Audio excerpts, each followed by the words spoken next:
Welcome to the Deep Dive. Today, we're on a bit of a mission, really. We want to help you take your communication skills, well, beyond just being correct. Right, moving towards something truly natural, persuasive, and culturally aware. Exactly. We're diving deep into mastering English idioms for advanced conversation. We've got a great stack of sources here. Yeah, a really interesting mix. And our goal isn't just basic definitions. We want to unearth idioms as these powerful, essential tools they really are. Absolutely. So the big question is, how can you actually weave these colorful phrases into your speech so you sound genuinely expressive? And just as importantly, how do you decode them when native speakers use them so, well, effortlessly? That's the core challenge, isn't it? Because these aren't just, quirky little expressions. They're a real conversation superpower. The superpower, I like that. And this deep dive, it's all about giving you practical, actionable strategies, how to use them with real finesse, add some serious sparkle to your spoken English. Okay, so let's start right at the beginning. At their core, what are idioms, really? And why should advanced learners, people already pretty good at English, invest time mastering them? Good question. It feels like they're a step beyond just grammar or vocab lists, almost like a secret handshake for the language. Is that fair? That's a great analogy, actually, a secret handshake. Yes. Yeah. Fundamentally, idioms are phrases where you just can't figure out the meaning from the literal words. Right. The classic example everyone uses is raining cats and dogs. You're obviously not expecting actual animals falling from the sky. No, that would be something else entirely. Memorable, though. Very memorable. It just means it's raining really heavily, and it's this non-literal thing, this quirkiness, that makes them unique and honestly challenging. But also really rewarding when you get them. They're like cognitive shortcuts, packing a lot of meaning into just a few words. But cognitive shortcuts. Yeah. I like that. It really flags how unexpected they can be. You can't just break them down word by word. No, you absolutely can't. But mastering them, it's about so much more than just, understanding them when you hear them. There's a deeper value. Okay. They're often deeply rooted in history, in folklore, specific cultural traditions. You could almost think of them as like linguistic fossils. They carry echoes of the past. Linguistic fossils. Yeah. Interesting. Yeah, so when you use an idiom like bite the bullet, you're not just saying be brave, you're actually tapping into this collective historical understanding of facing hardship. Wow. Okay. So it's not just adding a fancy phrase. It's like invoking a shared memory, a cultural shorthand. That adds a whole other layer. Precisely. And that's why mastering them is such a hallmark of truly fluent speech. It's like a bridge, isn't it, between sounding just correct and sounding genuinely native-like. Mm-hmm. This is where you start to really feel the language, not just analyze it. It's the difference between, say, navigating a city using only street signs versus knowing all the shortcuts, the hidden spots, the local vibe. Right. A much deeper level of immersion. You're tapping into the kind of collective subconscious of the language. Yeah. That sounds incredibly powerful. It really is. So what are the tangible benefits then if you add these cultural algorithms, as you call them, to your toolkit? What makes them so impactful in, actual conversations? Well, there are some really compelling benefits. First off, relatability. Using idioms well signals cultural understanding. It creates this instant connection, this rapport. The secret handshake again. You're showing you on the inside. Exactly. It kind of subtly says, hey, I get the unspoken stuff here, and that builds trust. Familiarity. Whether it's a casual chat, a business negotiation, or just hanging out with friends, you're not just speaking their words, you're speaking their world. And then immediate connection, finding common ground just like that. That sounds incredibly valuable. Absolutely. Second, idioms are just so expressive. Think about the difference. You could say, I'm tired. Okay. Yes, simple enough. Or you could say, I'm wiped out. See? Wiped out gives you this vivid picture of total exhaustion. It paints a picture in the listener's mind. Right. It's got feeling. Exactly. Idioms inject emotion, flair. They convey nuances, joy, frustration, sarcasm with personality. They add texture. It's like going from a blueprint to a full-color painting. Mm-hmm. Much richer. That's a perfect analogy. Third benefit. They're incredibly efficient. Idioms let you say complex things with just a few words.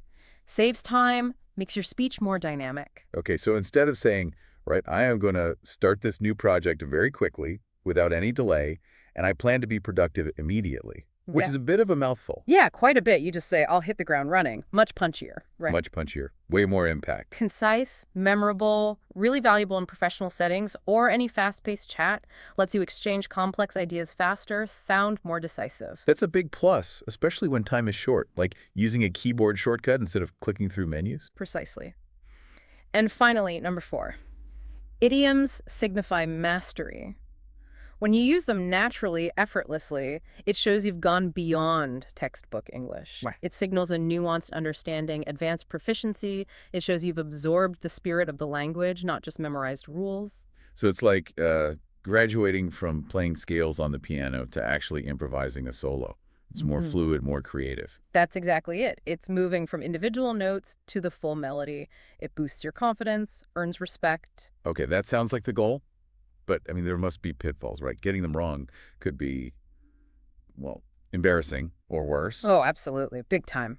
Misusing an idiom can definitely cause confusion. Or it can make you sound like you're trying too hard, which kind of defeats the whole purpose of sounding natural. That could backfire. It can be jarring, even alienating if you get it really wrong. Yeah. But don't worry, we'll definitely talk about how to avoid those traps later on. Good, because you want to sound natural, not like you're showing off with fancy phrases.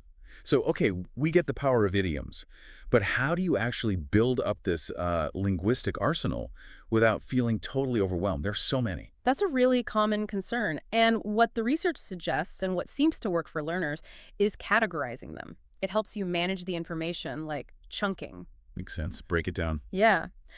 So let's dive into some common categories. And we won't just, list definitions. We'll focus on the subtleties, the nuances, common mistakes, the insights that really help you master using them. Great approach.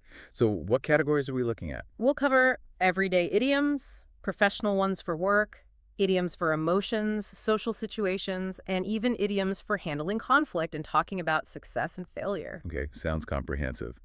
And for each, we'll get the meaning, an example, and then dig into those nuances and potential pitfalls. Exactly. So, first up, everyday idioms. These are kind of the bread and butter of conversation, aren't they? Absolutely, the ones you hear all the time. Let's start with one you mentioned, spill the beans. Right, meaning to reveal a secret, often accidentally, or maybe before you were supposed to. Like, come on, spill the beans, did you get the job? Okay, pretty clear. What's the nuance or pitfall? The key thing is it's strictly informal. A mistake learners sometimes make is using it in, say, a formal business report or presentation. You wouldn't ask your CEO, could you spill the beans on the Q3 results? No, that would sound odd. Cringy, maybe. Definitely cringe. So keep it for playful, casual chats with friends or colleagues you know well. Good tip. Okay, what about bite the bullet? Another common one. Yeah. This means facing a tough or unpleasant situation with courage, just getting on with it without complaining. For example, I really didn't want to work late, but I just bit the bullet and got it done. Right. The nuance here is about resilience, determination. And the origin is quite striking. Apparently, soldiers would literally bite a lead bullet during surgery back when there was no anesthesia. Wow. Knowing that definitely adds weight. It's about stoic endurance. Exactly. It carries that sense of enduring something difficult because you have to. And then you have others like under the weather, meaning feeling a bit sick. Yeah, I'm feeling a bit under the weather today. It's polite, gentle, a common way to excuse yourself without oversharing, less dramatic than saying, I'm really sick. Apparently, it has a maritime origin. Interesting. And piece of cake for something easy. Right. That exam was a piece of cake. Or break the ice to start a conversation in a stiff situation. These everyday ones just grease the wheels of daily chat. They really do. Okay, let's shift gears to the workplace. These next idioms can help you sound more polished, proactive, fluent in professional settings. Yes, they add that layer of sophistication and efficiency to business talk. Take get the ball rolling. Meaning to start something right, initiate a project. Exactly. All right, team, let's get the ball rolling on this new marketing campaign immediately. The nuance. It conveys enthusiasm, a proactive stance. Sounds more dynamic than just saying, let's start. Good for showing leadership potential. Nice. Okay, how about think outside the box? You hear that one a lot. A classic, maybe even a cliche sometimes, but still useful. It means to think creatively, unconventionally, find innovative solutions. For this problem, we really need to think outside the box. Right. Break the usual patterns. Yeah, it encourages brainstorming, challenges assumptions. Its origin is linked to that 9-dot puzzle. Using it positions you as a forward thinker. Good for strategy meetings? And what about on the same page? Crucial for teamwork. Absolutely essential. Means to be in agreement or have a shared understanding. You might say, before we move on, can we just confirm we're all on the same page about the project goals?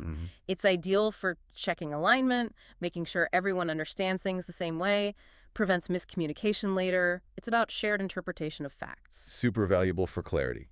And in the professional world, you also hear things like back to the drawing board if a plan fails. Yep, got to start over. Call the shots for being in charge or raise the bar for setting higher standards. They really round out that professional vocabulary. They certainly do.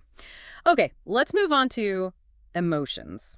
Idioms are brilliant here. Letting you express a whole range of feelings with vivid imagery adds real depth and personality. Yes, these are so powerful for connecting emotionally, often say much more than a simple adjective. What about when someone's feeling, a bit low? For that, down in the dumps is quite descriptive. It means feeling sad, unhappy, maybe a bit glum, but usually not like clinical depression. Or just feeling low. Yeah. He's been a bit down in the dumps since his team lost the championship. The nuance here is it's informal. Best with close friends or family. It implies a low mood without being overly dramatic. Got it. A gentle way to put it. And on the flip side, extreme happiness. On top of the world. Feeling absolutely fantastic, exhilarated. After she got that promotion, she felt completely on top of the world. Nice. Is there a nuance compared to, say, over the moon? That's a good question. On top of the world often implies a sense of achievement or triumph, reaching a peak, whereas over the moon is maybe more general, just really happy about something. Subtle difference. Okay, useful distinction. What about when you're totally frustrated, at your limit? Then you're at your wit's end. Extremely frustrated, exasperated, feeling like you've run out of ideas or patience. I'm at my wit's end with this computer freezing all the time. Paints a clear picture. It really does. Powerfully conveys that feeling of being overwhelmed, mentally exhausted, without necessarily being rude. And of course, you also have butterflies in your stomach for nerves. Before presentation, maybe. Exactly. Or cold feet for suddenly becoming hesitant about a big commitment like getting married. Yeah. They add such rich texture to emotional expression. They really do. Okay, social settings. These idioms are great for sounding authentic, relaxed, personable, in casual chats, parties, that kind of thing. Yeah, they help you fit in, sound like part of the group. Let's look at shoot the breeze. Meaning just chatting casually. Exactly. Chatting idly without any specific purpose or deep topic. We spent Saturday afternoon just shooting the breeze down by the river. It describes those relaxed conversations where the main goal is just connection. Sounds nice and relaxed. What about hang out? Seems fundamental for socializing. Absolutely quintessential. Means spending time together, usually informally, without a strict plan. Do you want to hang out this weekend? Maybe grab a coffee. It's the go-to casual invitation, implies relaxed, enjoyable time, no pressure. Right. And we mentioned break the ice earlier for awkward situations. Yeah, initiating conversation to make people feel comfortable in a new or tense setting. His joke really helped break the ice at the start of the workshop. Useful skill. Very. It comes from ships literally breaking through ice, so it symbolizes removing barriers to communication, shows you understand group dynamics, and you also hear, get the party started, or hit it off when you instantly connect with someone. They capture that informal social vibe. Definitely. Okay, now for trickier ground. Conflict and resolution. These idioms can be surprisingly helpful for navigating arguments with maybe more tact and clarity. Yes, they can provide a kind of framework, a less confrontational way to address issues, essential for managing disagreements productively. Let's start with a positive one. Bury the hatchet. To make peace, right. And a feud. Precisely. Reconcile. After that huge argument last month, they finally decided to bury the hatchet. The origin is thought to be from Native American peace traditions involving burying weapons. Okay. So using it signals a real willingness to forgive, move on, and aim for lasting peace. It's quite powerful. It is. What about when someone isn't being direct in an argument? Yeah. Avoiding the main point. Then they might be beating around the bush, speaking vaguely, hesitantly, avoiding the core issue. Look, stop beating around the bush. What's really bothering you? It's a good way to gently encourage directness. The image comes from hunting, where beaters would flush birds out of bushes indirectly.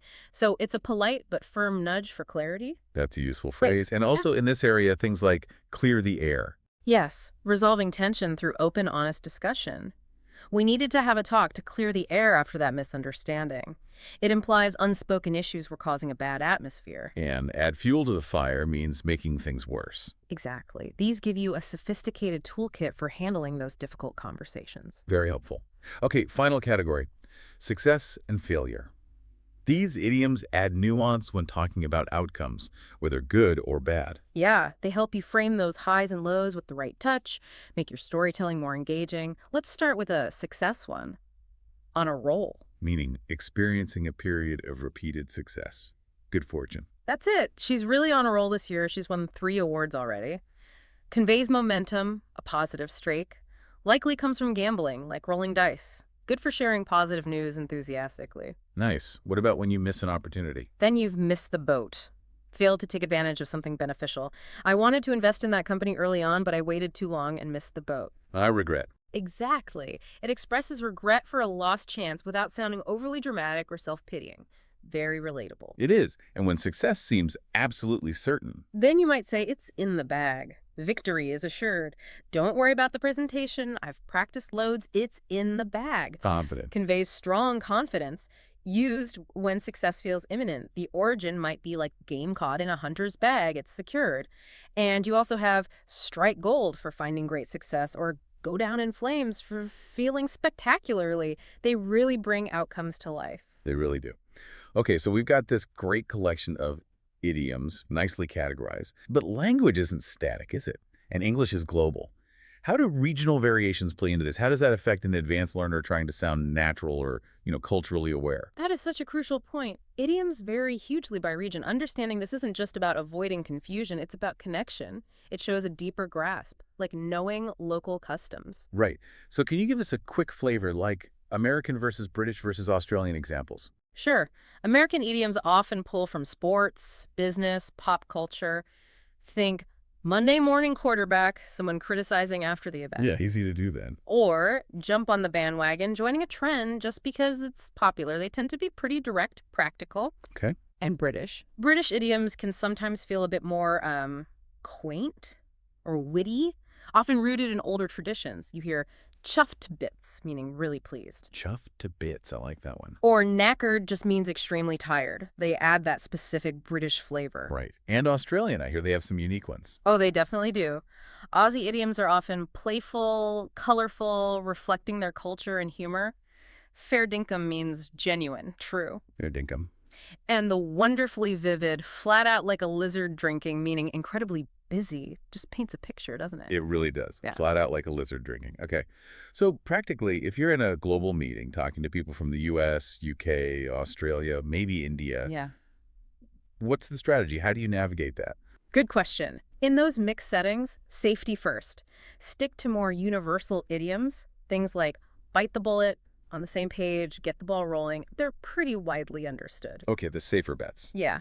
And if you do use a more regional one, or if you just sense some confusion, be ready to clarify. A quick, friendly, oh, does that phrase make sense, shows sensitivity and keeps communication clear. Good advice.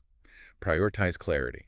Now, beyond just knowing the idioms and their regions, what are the key strategies for really using them like a native speaker? It's clearly more than memorizing lists. Oh, much more. It's about finesse, natural integration, making them feel organic. Here are some advanced strategies. First, master context with precision. We keep saying this, but it's vital. Context is king. Exactly. Always ask, does this idiom fit the tone? Is it right for this audience? Formal, informal. If unsure, maybe test it in a low-stakes chat first. Remember, kick the bucket. Hilarious for a dead car, awful for a person. Yeah, definitely context dependent. Second, don't overload. The seasoning principle. Too many idioms sounds forced, unnatural, like you're showing off. Aim for natural fluency, not a performance. Maybe 1 or 2 strategically placed idioms per conversation. Enhance the flavor, don't overwhelm the dish. Precisely. Third, nail the pronunciation and cadence. The musicality. Idioms often have a specific rhythm, stress, intonation, like spill the beans. Listen closely to native speakers' podcasts, movies, and practice saying them aloud. How you say it matters. That delivery. Got it. Fourth, learn the origins optional but insightful. Knowing the backstory, like raining cats and dogs, maybe coming from dirty 17th century streets, it can help you remember and appreciate it more. Makes it a mini story, but focus on meaning and usage first. Okay. Practicality first. And fifth, test and adjust. Embrace the feedback loop. Try idioms in safe spaces, language partners, patient friends. If you get a blank look, laugh it off, explain. That's how you fine-tune your usage and build confidence. It's okay to stumble a bit. That iterative process. Makes sense. But even experienced speakers must trip up sometimes, right? Mix idioms up. Use them awkwardly. What are those common pitfalls we should actively avoid? Absolutely happens to everyone. Here are the big traps. First, mixing idioms. Combining parts of different ones creates nonsense, like spill the bucket or kick the beans. Spill the bucket, yeah. Sounds... Or merging cliches, like we'll burn that bridge when we get to it. Always double-check the exact phrasing. Precision is key. Right. Get the exact phrase. What else? Second, wrong context. Using an idiom inappropriately for the mood or formality. We talked about kick the bucket at a serious moment. Just don't. Match the idiom to the situation. Context is king again. Okay. Don't use a casual idiom in a super formal setting. Exactly. Third, overuse. We mentioned it, but it bears repeating. Too many idioms sounds performative, not fluent. It can actually detract from your message. Quality over quantity. Use them sparingly for impact. Less is more, sometimes. Definitely. And fourth, misunderstanding the meaning. Some idioms are deceptive. Break a leg means good luck, right? Not wishing someone harm. If you're even slightly unsure, ask or quickly look it up. Better safe than sorry. Clarify rather than misuse. Good rule. So, it's about being precise, moderate, and really thinking about the impact. Now, how can listeners actively practice this? How do you make idioms second nature? Practice is everything, and it needs to be active. Here's some ideas. 1, keep an idiom journal, but with active recall. Okay, what does that involve? Don't just list idioms. Note the meaning, find an example, and then this is crucial, create your own unique sentence using it. Something relevant to your life. That makes it stick. Review regularly. Personalizing it. Smart. 2, media immersion with active listening. Watch shows with natural dialogue. Friends, Brooklyn Nine-Nine, whatever you like. When you hear an idiom, pause. Guess the meaning from context. Then check. Notice the tone, the situation. It trains your ear for nuance. Learning from context, yeah. 3, flashcards for spaced repetition. Use apps like Anki or Quizlet. Idiom on one side, meaning example on the other. Maybe add a little image or scenario. Quiz yourself regularly. That spaced repetition really works for memory. It does. Old school, but effective. 4, role play and conversation practice. Get practical. Practice with a friend, tutor, language partner. Set up scenarios. Mock job interview using professional idioms. Casual chat using social ones. Actually saying them build confidence. Puts the theory into practice. Exactly. And 5, try a story challenge. Write a short story or paragraph integrating, say, 5-10 idioms naturally. Weave them into a narrative. Share it. Get feedback on whether it sounds natural. It forces you to use them meaningfully. That sounds like a really good way to consolidate. Okay, so let's try to see these in action. Can we run through a few quick, real-world scenarios? Just get a feel for the flow. Yeah, great idea. Examples always help bring it to life. Okay, scenario 1. Casual coffee chat. You might say, hey, how have you been? Come on, spill the beans. Anything exciting happening?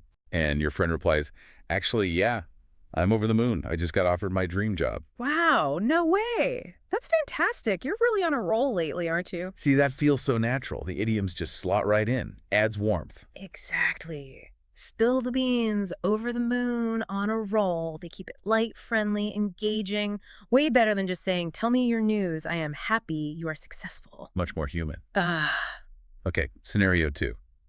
A work meeting. right. Maybe the team lead says, okay, everyone, let's get the ball rolling on the Q4 planning. And a colleague suggests, for the campaign ideas, maybe we should really try to think outside the box this quarter. Good point. Let's schedule a brainstorm. And remember, as things develop, let's make sure to keep everyone in the loop. Very professional, efficient, collaborative sounding, using the shared language of the workplace. Precisely. Get the ball rolling, think outside the box, keep in the loop. They signal efficiency, proactivity, shared understanding without being stuffy.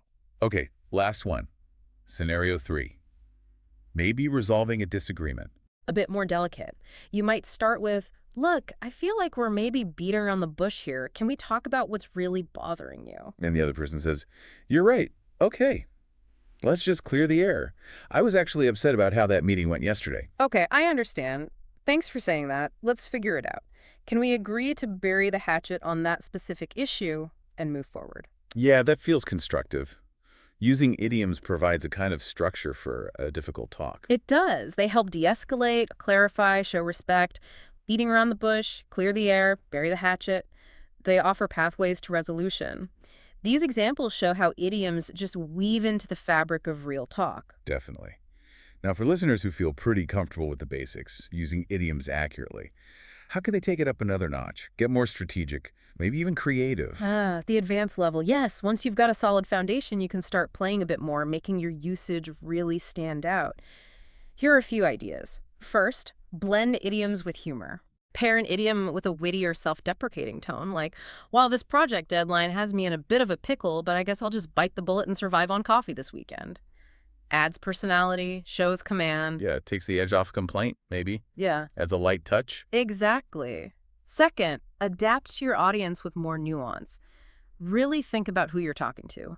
With younger people, newer slang idioms like ghost someone or flex might land well. Right. Got to know your audience. With older or more formal groups, stick to classics like burn the midnight oil or on the same page, showing that awareness is advanced social intelligence. Tailoring the language. Yeah. Crucial. Third, and this comes with a big warning, maybe create your own variations, but very carefully. Uh-oh.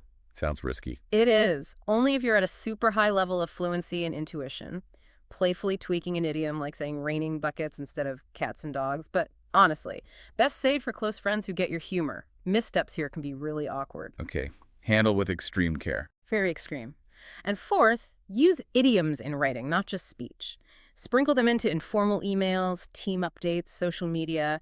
An email subject like "let's hit the ground running this week" sets a positive tone, adds energy. That's a great point. Extending it beyond just conversation. Now, you mentioned cultural sensitivity before, but for advanced users in global contexts, any final thoughts on that? Yes, it's worth revisiting because advanced use implies navigating complex situations. Idioms can be minefields in multicultural settings. Origins might be obscure, literal meanings offensive. So the key is still Empathy and clarity. Prioritize those neutral, universal idioms we mentioned, bite the bullet, on the same page.